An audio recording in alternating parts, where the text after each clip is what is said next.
Hello everyone, this is your 5 and welcome to the Global Sandtrooper toy review. And today we're looking at the 2010 release by Hasbro of the Star Wars Vintage Collection action figure review. And today's action figure review, we're looking at figure number 14, Sandtrooper. Now I got this straight from a local toy shop near my work area for 39.90 ringgit. That's the retail pricing. Now let's take a look at the front part packaging itself. The entire packaging is styled similarly as the old Canon's Star Wars packaging style. Very nicely done, especially on the Star Wars logo on the top here, and throughout all of the edges there. It's painted in this metallic, supposedly metallic shiny effect. Very nicely done, just like the old style packaging. Here you got a smaller image, movie poster image, very small, with Luke Skywalker holding a lightsaber. Of course the lightsaber is covered by the warning label, and you got Princess Leia on the bottom here, very nice. And on the bottom you got the Canon logo, and you got an actual image from the movie itself, the Sandtrooper holding a binocular. Here you got a bubble that shows the figure, the backpack, and two rifles. Of course you don't see any base stand, but we'll open it up and check it out later on. You notice that the Sandtrooper in the bubble, the figure itself, is not as weathered compared to the image shown here, because the image here, being a Sandtroopers, they are covered in sand, they are very weathered down and dirty. The figure is extremely clean, as you can see here. Not too sure why. Now let's take a look at the back of the packaging itself. Here you got the old style packaging from the original Sandtrooper card that was released in 1995 to 1998, and even this figure is painted in a very weathered style, very weathered paint job, unlike this. Here you got a little write-up on celebrating Star Wars saga, and at the bottom here is the rest of the lineup of the General Grievous, Anakin Skywalker, Obi-Wan Kenobi, Clone Trooper, and Darth Sidious. Very nice. Now without further ado, let's open up this packaging so we can molest the toy. Be right back. And we're back after removing the figure, and there is stuff out from packaging. Now inside the packaging, it comes with the figure, two rifles, and a backpack. It doesn't come with any base stand at all, so I'm a little bit disappointed, but I'm still alright with. We have the base stand, of course. Now let's take a look at the accessories. We'll start with the weapons first. Comes with one of the rifles here, very nicely done, very nicely detailed stuff. You got a targeting sight on the tip here, a scope on the top, barrels on the side, whatever this thing has that has a wiring that connect to the rifle itself. You got the handle at the bottom with a trigger hole for the figure's left hand, because the left hand actually has a trigger finger to slip in, and only the left hand and not the right. The right hand actually is a normal gripping hand. Now this thing is not painted at all, it's just pure black plastic, and the muzzle here is rather, on the barrel is rather thin and very flimsy, and it's a bit warped, but the hot water trick will actually fix this. Very nice weapon, very detailed stuff with the scope. Next we have the other rifle, and this rifle is warped. You can see that it has a strap here that's painted, and you can actually hang it onto the figure's shoulder, but with the backpack on it will keep on falling off. Here we have a handle and a small little trigger hole for the figure's left hand to slip into. Very nicely done. Then we have a backpack with a little bit of paint job. The entire thing is just pure black plastic. A bit of white paint job here, a little bit blue, and that's about it. But nice little detailed stuff. You got a fan on the top here, very nicely done with the smaller detailed stuff. On the other side is all hollowed out, and the bottom section here is the peg, not this tool on the top. This tool on the top is just to support the backpack for some reason.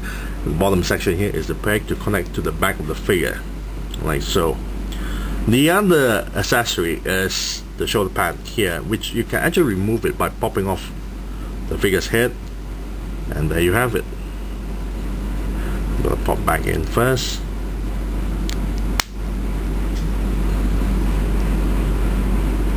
Now the shoulder pad here is a pure black plastic material. Now there's some, well, at least one paint job is painted in white, but it's not painted very well, as in it looks very dirty. And we know Sandtroopers are supposed to be dirty, just like in the packaging, but this is like paint dirty, paint job dirty. It's like it's a bit smudged. You got some of the white that doesn't go all the way through to the black plastic, so you can actually see a little bit black going on there. So it's a bit dirty. It's not really well done. I'll put this one side. Let's take a look at the figure's paint job. Now the entire figure is painted in, well, very bright white. Some parts are a little bit dirty. For instance, like the tie here, it looks a little bit dirty, but it's not like sand dirty at all. It looks like it's covered in dust, and it's not sand dust. It's not yellow enough, as you can see here.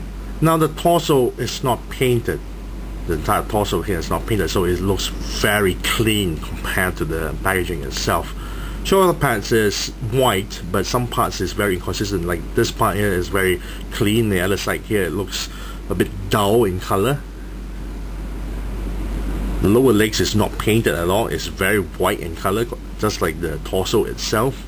So does the boots here. The bottom of the boots, of course, is painted in black. Now the head is painted nicely done, but not weathered down, of course. Eyes is painted. Even the mouth and the edges inside, or the lines inside in the mouth itself, is all painted. Very nicely done. Very nicely detailed stuff. Even to the sides here as well. And side of the ears, even on the top. And on the back, very nicely done. But the paint job is, it doesn't give me the impression that this figure is actually a Sandtrooper. If you remove the shoulder pad, it looks more like a Stormtrooper and not a Sandtrooper. And it's really weird to see the paint job being something like this.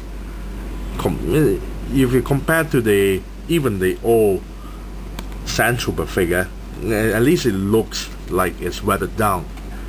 And compared to the previous one that was released a couple of years ago in the 3-pack Stormtrooper, it looks more weathered down compared to this one. So the paint job is very questionable. Let's take a look at the figure sculpt. The sculpt has not much of changes. It's the same sculpt. This is the same Stormtrooper sculpt at all. There's no much of changes. The head sculpt looks very nicely done. That's typical as a Stormtrooper. Very nice. Smaller details there. The torso here. All those technical stuff. The back here, very simplistic. The belt piece here is a separate piece, but you can't remove it, of course. It's stuck there and glued.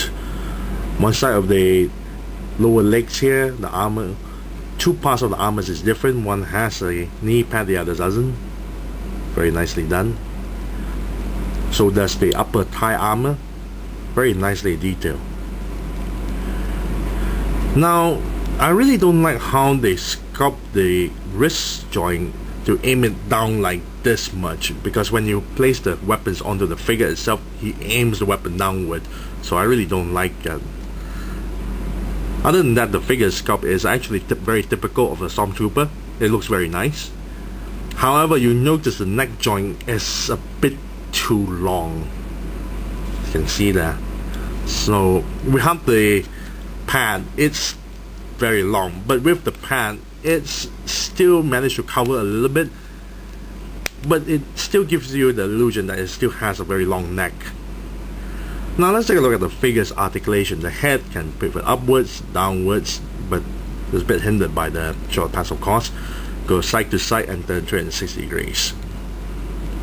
Torso here can pivot forward, back a little bit, and turn 360 degrees. Shoulders here can turn 360 degrees and go upward this much.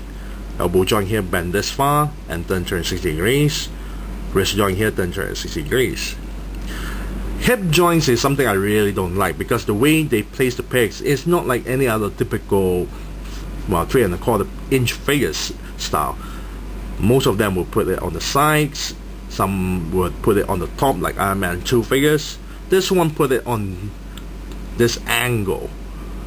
like a reverse V. So when you move the legs forward, it twists the entire thigh on one side, as you can see here, and it looks very unnatural. I really don't like this. Of course, you can spread the legs. There's some improvement there. Knee joint can bend this far and turn 360 degrees, and ankle joint can bend downwards, upwards, and turn 360 degrees. Overall, I'm okay with this figure. It's just that I really don't like how they use the figure's paint job to paint it like this, brightly colored. I mean, it's really clean. And the hip joints is not a favorite of mine, with a reverse V style pegs. So when you twist the legs, when you want to move the leg forward, it will twist the entire thigh on one side, and it looks very unnatural. Very unnatural. If I'm gonna give a rating out of this, I would say I'll give it a nice, a 7 out of 10. And I thank you all for watching. This is Lucy05, and I'm signing off.